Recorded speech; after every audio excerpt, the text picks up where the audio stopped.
Roman Reigns, known to the wrestling world as the Big Dog and the Tribal Chief, was preparing for another electrifying night at the arena. The crowd was roaring, the lights were bright, and the energy was palpable as he prepared for his entrance. But fate had a different script for him that evening. After his match, as he was leaving the venue, lost in thought about his next move in the ring, Roman took a wrong turn. The backstage area was a labyrinth of corridors and doors, and in his distraction, he missed a step on a poorly lit staircase. With a yelp, he tumbled down, his body rolling awkwardly until he came to a stop at the bottom, his head hitting the last step with a dull thud. The world went black.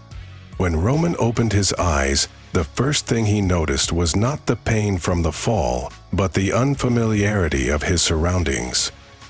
He was no longer in the dimly lit, concrete corridors of the arena.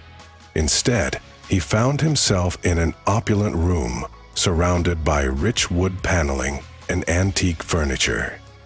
He was dressed in a suit, not his wrestling gear, and there was a sense of formality in the air.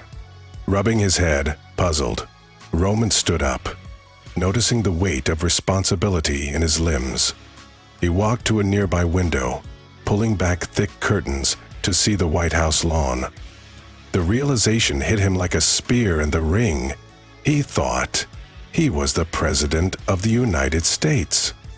He turned around to see advisors and aides bustling around, one of them approaching him with a clipboard. "Mr. President, we need your decision on the new healthcare bill," the aide said, looking at him with urgency. Roman, still dazed, played along, his wrestling persona taking over. "Yeah, I'll look over that," he said, his voice carrying the commanding tone he used in the ring, but laced with confusion.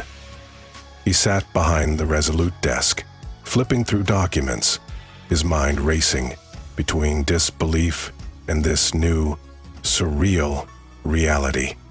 Days went by, and Roman, or rather, the man who thought he was President Reigns, began to handle the duties with a peculiar mix of wrestling bravado and genuine concern for the country. He made decisions based on what he thought was right, often using phrases like "acknowledge your tribal chief" in cabinet meetings, leaving his staff bewildered, yet somehow charmed by his unique leadership style. However, the illusion was shattered one evening when he was watching a wrestling event on TV. He saw himself, the real Roman Reigns, entering the ring.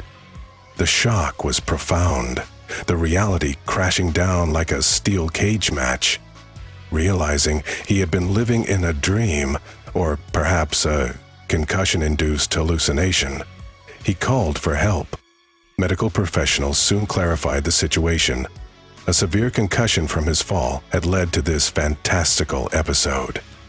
After treatment and rest, Roman returned to his actual life, but not without a newfound respect for the complexities of leadership and a humorous story to tell in the locker room.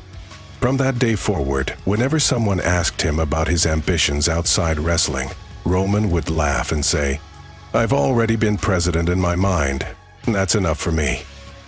And in the WWE, he continued to reign supreme, but with a little more caution around stairs.